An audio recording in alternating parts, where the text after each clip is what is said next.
Hey guys, I wanted to take a few minutes and jump on here live. I will be taking some questions today, but I also wanted to jump on and give you guys some updates on the Ultimate Content Warrior Challenge. If you're doing this challenge, then this is going to be helpful information for you. First of all, we got a whole bunch of submissions already for challenge number 1. It was technically due this morning, but we saw that with the email, sometimes people don't get emails from email lists in their normal inbox. And so I know some of you didn't see the email that went out on Friday.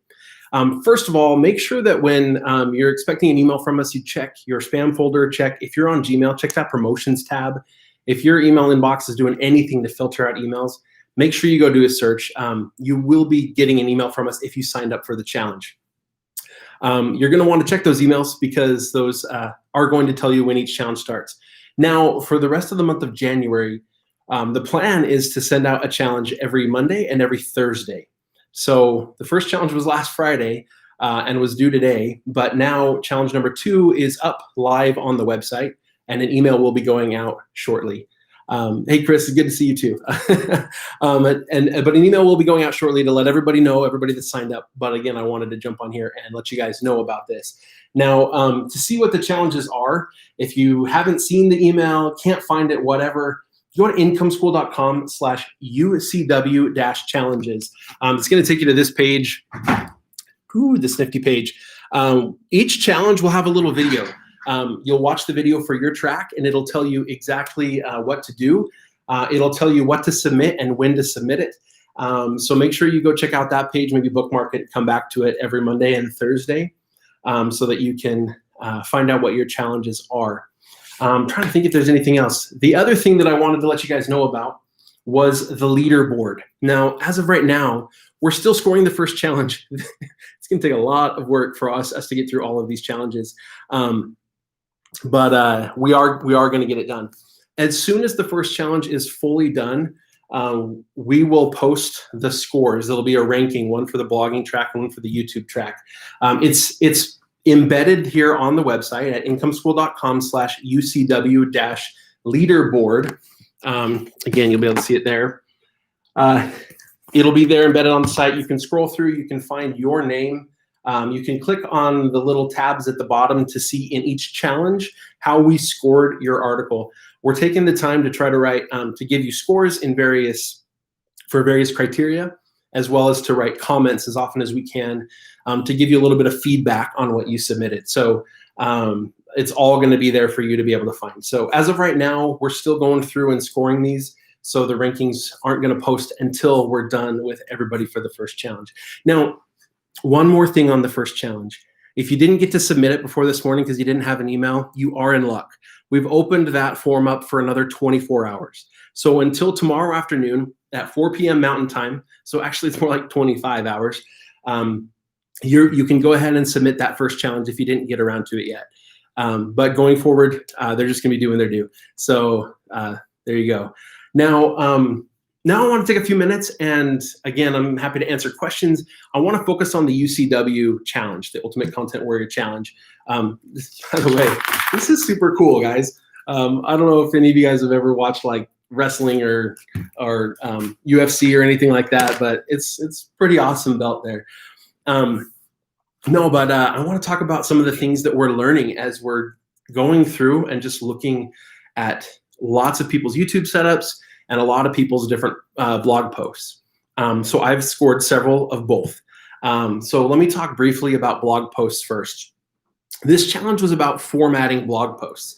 And when it comes to formatting a blog post, there are some things that just are going to make your formatting substantially better. Think about the user and what it is that they want when they come to your blog post. What's the question that they searched? And how do we give them the best quick answer to that question as early as possible? One of the difficulties I've seen is with list posts. A post that's like, here are 15 tips for, or 18 of my favorite places. There's not just like a one-off answer. And because of that, we have to be really good about formatting each of those tips so that they really stand out, so that as I scroll through the article, I can easily find each one and find the information I'm looking for. The next one is with images, images and videos.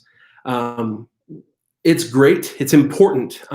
Really, we deem it necessary to put some images into our blog posts. But what's better, what takes it a step further, is when the image is highly relevant to what the content is at that point in the post. How-to blog posts do this really, really well. Oftentimes, there's an image like showing the step. Doing the same thing with YouTube videos. Even if you don't have a video, you don't even have a YouTube channel, finding someone that has done exactly what you're trying to describe and embedding their video, and even embedding it so it starts right at the spot in the video where you want them to watch, can be a great way to help your user and use those images and videos to really help with their with what they're trying to do when they come to the blog post. And then the other piece is with actually formatting the rest of the blog post and making important things stand out and making it visually interesting. Using some bolding is really great. It's a tip that I gave in the video about the challenge, but using call-out boxes, infographics, using what were some of the other cool ones we saw? There have been just a lot of really, really great ones. I really liked those little quote or call-out boxes that WordPress does. Lists, tables, anywhere where you're showing a list of information or steps, do not write that out in paragraph form. All right, so let me get to some of your questions here, and then we'll talk about YouTube here in a second too. People asking, where's the first challenge? If you missed the email, go to incomeschool.com/UCW-challenges. In fact, the link will be in the description for this video, so you'll be able to find it. That's where we're going to post every challenge. So each time a new challenge comes out, we'll push the old ones down so you can see what the old challenges were, and we'll replace it with the new one. People asking, people want to know how many entries there were. Over 1,600 people have signed up for this challenge.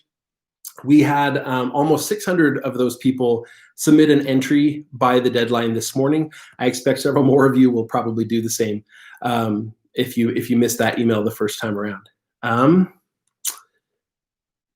In a staple post, what do you think about adding an answer paragraph? I think there should be an answer paragraph in any post where there's a specific search query, which is very, very often. So if it's a list post or a how-to post or like a real here's a how-to guide, we see a lot of posts that are like the complete guide to this or that. It's hard to have an answer paragraph.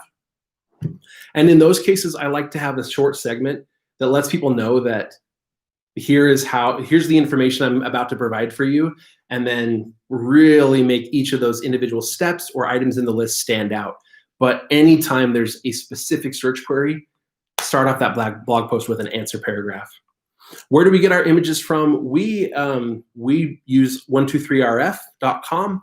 123rf has some really affordable options and a good library, and it's affordable for the number of images we use. We often recommend to people Dreamstime. They have a pretty inexpensive option. Their library is not as extensive, but with all of the content we create, 123rf has a great library and a pretty great plan for us. Will this competition be run next year? We'll have to see. I don't know how well we're going to be able to keep up with it. We are judging every single entry and taking some time with each one. And so it's just a lot of man hours. I really hope we can do this again next year. Can we accept posts in other languages? There are some posts that were submitted in other languages. For some of the challenges, it's doable because it's like in this one, it's more about the formatting. And so we're doing our best to score those ones. It's going to get harder to do in some of the challenges. So ideally, it's better if you submit it in English. And let's see, let me just take a couple more. How important is alt text in photos? It's great from a accessibility standpoint. As far from like an SEO standpoint, it doesn't really do much of anything for you. Google's getting better and better and better image recognition. So if you're trying to rank in Google image search, it's also becoming less important, but it is valuable from an accessibility standpoint. If somebody's using a screen reader, it's nice if it can says, here's an image of this. So it's good practice to do. We're admittedly not great. Okay, here's a great question. what makes a good about page? That's challenge number 2 for those of you who are looking ahead. A great about page is one that has the right information to establish EAT depending on your niche, okay? So if you have a medical site, I mean, you're gonna want to show like the degrees and diplomas and all the certifications of all of the authors on your website if possible. You're gonna want to show that in a nice way that's formatted well, but that information is you're gonna want to have that there. If your site is about pets and it's not from a veterinary standpoint, but from a pet owner standpoint, then photos of you with pets is going to be beneficial because it's going to show that you actually own pets. That's going to help make for a good about page. So showing that you actually have some authority in the space, or at least involved in the space, whether or not you're an authoritative figure, is going to be really helpful. Building the right kind of relationship. Again, if it's like really medical content or financial content, that relationship is a lot more kind of professional, and you want to show that little bit more professional air. If it's more about, hey, here's how I do fun things, with my pets or my kids or whatever, you want to have a little bit more. You want to have something that's just a little bit more friendly, that makes you very relatable. And so you really need to have the right type of about page for the type of content, for the niche that you're in. Even when not winning the snippet, can a direct answer make your post rank higher? Yeah, I mean, I do think that is very valuable. Google is looking for great answers to specific search queries. And so directly answering the question, even if you don't win the snippet, is going to help signal to Google what your content is about. All right. Okay, is it fine to revamp and release posts on a 2-year dormant site which really never got off the ground? Yeah, what I would probably do with that is go watch the Battleship Method video, go through your post that way. You may find that none of the posts have enough traffic to be like a hit post, but you'll find that some of them, they may have actually ranked but not had traffic, and you would know these are not search queries that I want to be revamping. There's just not enough search volume for that. And so I do think it's worth going through that exercise if you're going to revamp it. There's not a problem with, this domain didn't take off 2 years ago, so I have to now start a new website somewhere else. That's not something to worry about. All right. Okay. Let me talk a little bit about the YouTube challenge before. And go ahead and keep posting questions. I will try to get to as many as I can in the time that I have. I do have to get back to judging these. We have so many, but it's awesome. I love that you guys are doing this. The YouTube challenge was about creating a good setup for your YouTube videos. Some of the things we looked at were how easy is it for you to just sit down and film without distractions, without things that are going to cause you to really struggle to make that video. That's really one of the best things you can do to make sure you're going to succeed on YouTube, is give yourself a space where you can just sit down and film. But beyond that, things we looked at were lighting. If you are really badly backlit, there's a strong light source behind you, you're going to be in shadow and the background's going to be super bright. And we see people do that all the time. They stand in front of a window. Now, using natural light can be beneficial if you're facing toward the window. You can use that natural light to light you pretty well. You can do that without buying expensive lights. Another issue we see is, people have these bright fluorescent lights straight up above them, no other lighting source. And so they get, like me right now, I don't have a light shining right on me. It's not terrible in this office, but it's not great either. And so you get like these shadows inside your eyes and on your face. It's not quite as good. So lighting is beneficial, but then, just how nice does the background look? And more importantly, how well does it fit the topic?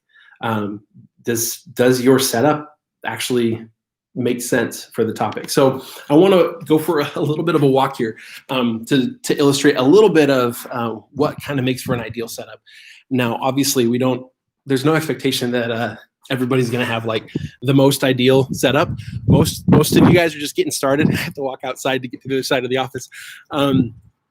Most of you are getting started and you're doing great to just, have a camera and have decent audio and decent lighting.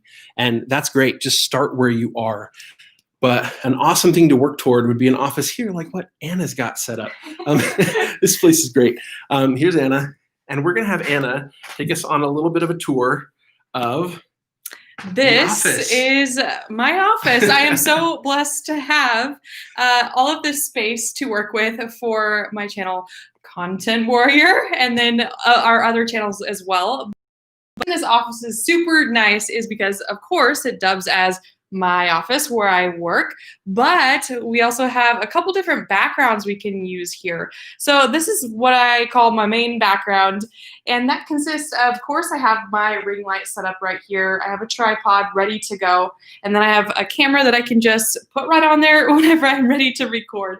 And we've set this up so it looks really nice on camera. What looks nice about this is this couch in particular is actually moved forward just a bit, so it gives you a little bit of extra depth in the video.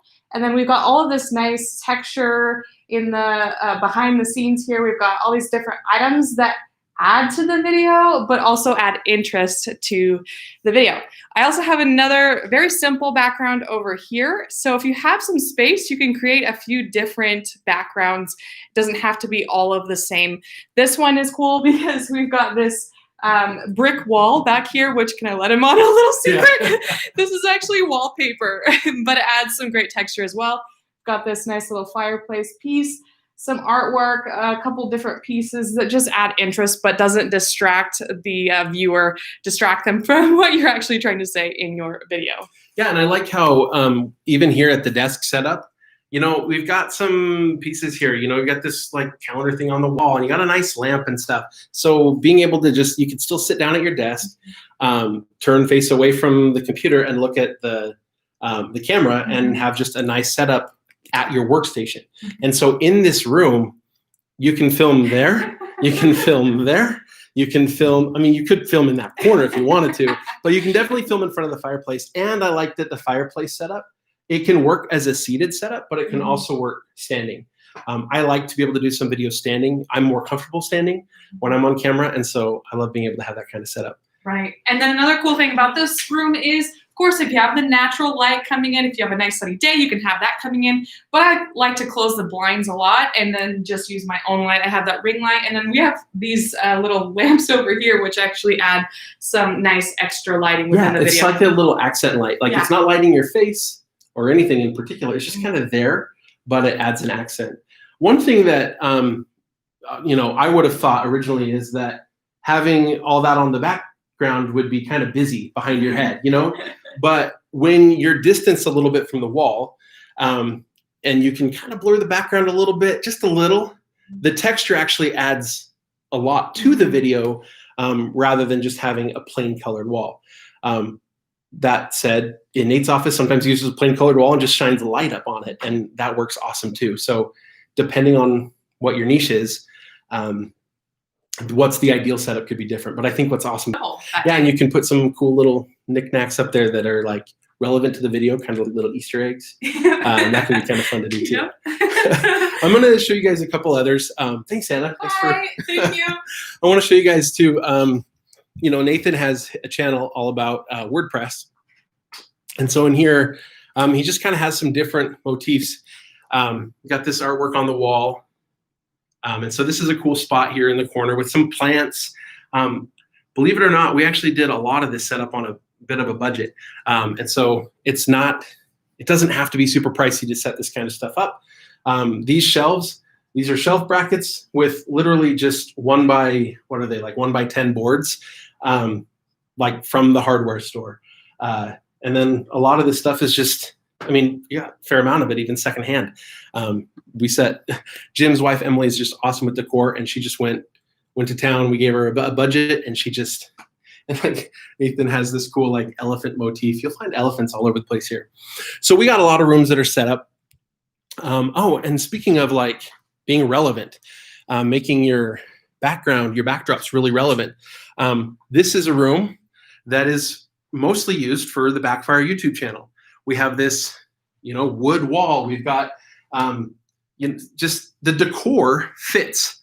You got to work workstation, workbench over there. The decor really fits with the topic of the channel, so it's highly relevant. I think that's going to help speak to sort of your authority in the space. If it doesn't feel like it's totally homemade. All right, so there you go. There's my thoughts on the YouTube stuff. I'm happy to take some more questions now. So some people asking about if they didn't receive a confirmation email.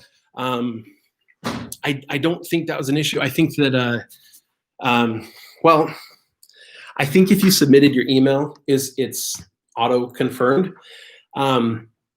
And so if you haven't received anything since, just make sure you go check your spam folder.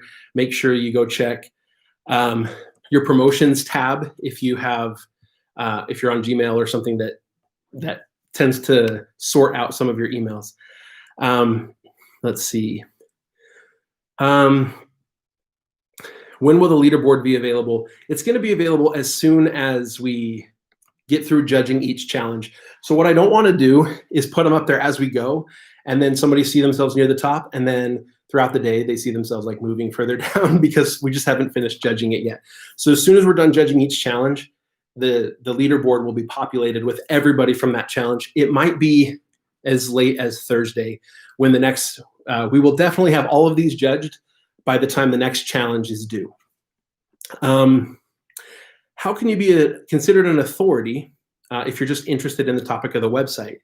Here's the thing, you don't have to be like the authoritative figure, but you do need to show that this is actually something that you do, especially on YouTube. In a blog, it's a lot easier to get away with just being a researcher, just being an avid researcher, somebody who is learning about a topic and writing articles about it. You can absolutely do that. We've done it a lot. You're going to do better going forward if you can breathe life into your site. And the easiest way to do that is actually immersing yourself in the topic. As far as like the about page goes and showing authority, you know, over time, it's going to be great if you can get interviewed on someone's podcast. It's not as hard to do as you think. A lot of podcasters are looking for people to interview. Go get interviewed on someone's podcast and then link to it on your about page, link to your podcast episode in their arts, you know, just if you can find a link to it, or just, you know, show featured on whatever. Let me see. What are some of the main mistakes we've noticed in the blog as we've checked so far? I talked about a few of these before, but you know, the big thing that stands out to me is if the content isn't formatted in a way where I can find my answer without reading every word in the blog post. Most of your readers are not going to be patient enough to actually read every word in your article, not unless there's a compelling reason to. And so burying the answer within the blog post, not a good idea. Sometimes people have a really good, clear, concise answer, but it's way below the fold. I mean, and when I say below the fold, it means you have to scroll down. If I'm on a desktop computer and I have to scroll down to where, you know, the entire screen has changed more than once before I get to a good answer to my question, it's just too far. Can we still join? The first challenge, we're still accepting entries for the first challenge until tomorrow at 4 p.m. Mountain Time. And so if you join by then, you absolutely can. As long as you submit one by then, you'll be okay. Let's see. Are the challenges worth the same points? Yes. The way this is going to work is we're going to run several challenges throughout the month of January. There will be actually a total of 8 challenges for everybody. And each one is worth the same amount of points. And then based on that, there will be rankings. And we're going to take the top 32 in each track, and they'll go into a bracket where they're actually head-to-head against another person to see who's the ultimate content warrior. And in the end, we'll narrow it down to 2 finalists who will battle it out in probably like kind of a multi-challenge. They'll submit like 3 different challenges, and we'll score all of those together, and we'll have a final winner. And you know, we'll probably be doing some lives all throughout the month to show updates. This is a really cool thing. It's really fun for us, but I think it only has value for you if you guys get to see and learn from it as well. Google Core Web Battles becoming a ranking factor. Do I think AMP will be a better option on a niche website? I don't know. AMP has kind of had it's pros and cons. There, some people are really in favor of it. Some people are like, no, in our approach has been, let's create our Aquabato theme just to be lightning fast and to meet all of the criteria that Google is testing for, just naturally and organically. And in doing so, we can skip the whole AMP thing, and we can have great content that does really well on desktop and mobile without hurting. AMP can really hurt ad revenues. And so we're not using AMP on our blogs right now. I don't know. We may have to someday, but as of right now, we're just focused on making our theme Aquabato compliant with the core Web Vitals tests. And so right now we're working on that, and we'll get it set so that by the time it matters to Google, it will be something that the theme just does for you guys. Is it necessary to do the YouTube challenge, or can you just do blogging? So the plan right now is you do one track or the other. When it gets to the final contests, the actual bracket, narrowing it down, the ultimate content warrior is going to need to be able to do some video as well. And so at that point, the challenges are going to start intermixing a bit. If you don't have a channel, it's okay. Creating a YouTube channel takes minutes, and it's free, and you don't have to publish your videos publicly. We just need to be able to see them. So you can share them with us either by publishing them as an unlisted video on a new YouTube channel, or if you just want to like upload them to Google Drive and send us a link to watch them there, that will work too. Will the websites of the 32 finalists be made public? We're willing to respect people's wishes. I think the top 2 finalists at that point, I don't think there's going to be any way in that final round to make it valuable for everybody watching, and not, I don't know, maybe we could. If it was a sticking point, we'd figure it out. What we've found is that when we send a flood of traffic by announcing a blog on our YouTube channel, the net benefit is substantially greater than any risk that we found to like negative SEO or having a niche outed in competition or anything like that. I know those things do happen. People's sites get copied all the time and stuff, but if somebody's doing really, really well, if their blogs are doing well, there's just the downside is so much lower. But when you do get that sudden flood of traffic going over to a site, it sends some positive signals to Google, and we have seen over and over and over again that even after that spike in traffic, the now organic traffic to the site stays higher. And so I think it's only going to benefit the people that are willing to share their sites. Let's see. I'll take a few more of these here. Will there be prizes like Project 24 membership to people who are in the top X, or the prize is limited to the winners? We do have pretty good prizes for the winner. We are still kind of talking about what the prizes will be for kind of the runners up, because I do think that there's definitely there should be something, and so we will have something. I don't know what it'll be. Some of them may be Project 24 members, and so they probably wouldn't benefit as much from a membership, but we'll find something good. Feel free to, if you have ideas, feel free to post them in the comments for this video. All right, I could probably answer questions all day. Let's see. Jim versus Ricky in an arm wrestle, who wins? Some of you guys might have seen me arm wrestle Nathan. That guy was a lot stronger than I expected. Like I'm a fairly decent arm wrestler. And it was like a deadlock for several minutes before I finally won, of course. No, I don't know. I haven't done an arm wrestle against Jim since high school. I think it's me, but I'm also too nice to say that that's definitely true. Jim's been working out and lifting and running a lot and stuff. So I don't know. We'll see. What do I think of blogs that turn into magazines? I don't really have an opinion on that one way or the other. I don't remember who won in the arm wrestling in high school. I remember doing it. We were with a bunch of friends and we arm wrestled against each other. I probably won, but I don't remember for sure. I do remember being surprised to get beaten by a couple of guys who were smaller than me, but in high school, I played tennis, all right? And some of these guys that did like wrestling and football, they got the weight room all the time, and the tennis team never got weight room time. So I didn't really start like lifting until college, and it improved my tennis game. I know this has nothing to do with internet marketing. It improved my tennis game like crazy. It was awesome. But in high school, like I was already like, I have a bigger physique even when I'm not overweight. And so I'm naturally strong, but the guys that lift, they could beat me. So even when they look smaller and wiry, they could beat me in arm wrestling. So there you go. People wonder why my picture's on the belt. I don't know. I've kind of become the unofficial mascot of some income school things. All of the milestone icons in Project 24 are my face. So that's just what we're doing now. Will you bring the winner onto your channel to interview? We'll probably even go further than that. I think so, if they're up for it.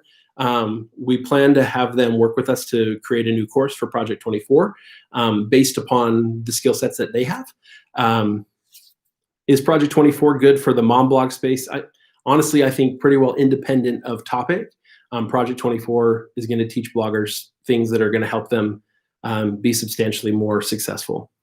Anything new in Project 24, all the time. Let's see, what did we publish most recently? We have some things in the works. We're working right now. It's so close. It's a little bit on me to finish up.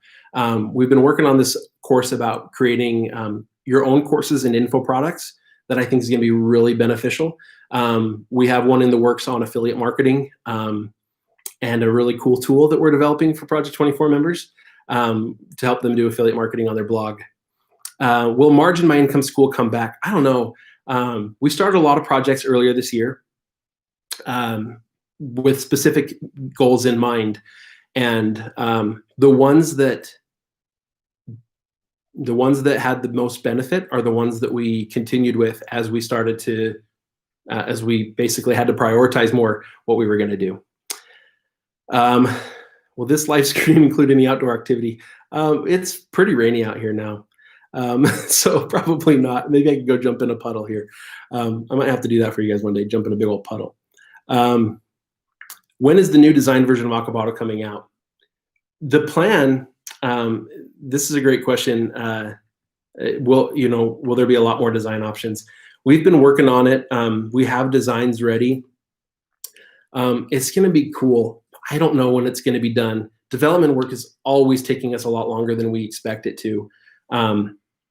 But the idea is to have like 4 different like major skins for the homepage.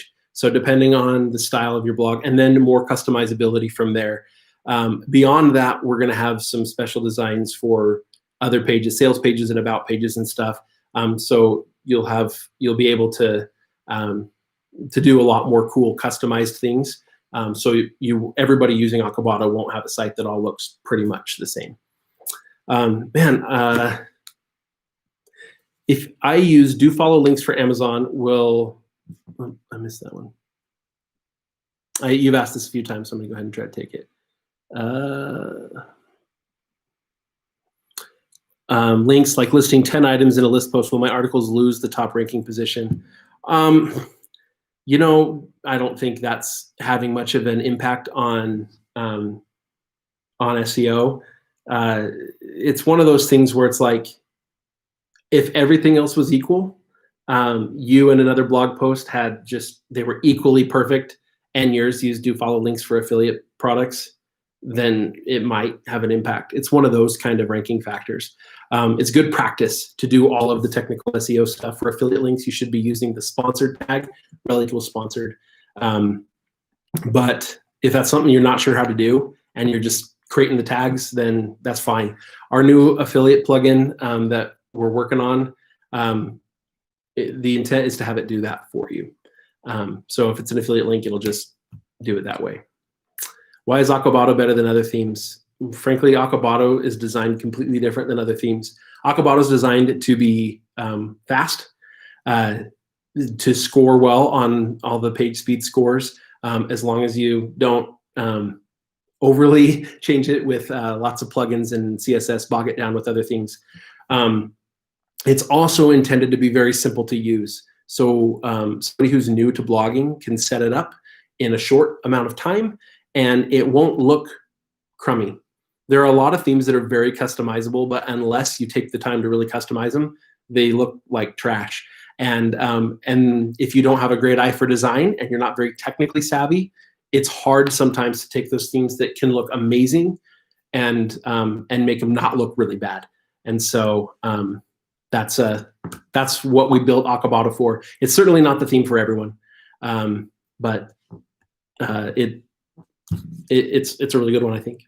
If you miss a challenge, can you still make it in the top 32? It's definitely possible as long as your scores in all the other challenges are high. I do think there are probably several people who will miss a challenge here or there for whatever reason, and some who might drop out at some point because they don't have enough time. And so I wouldn't give up because you missed one.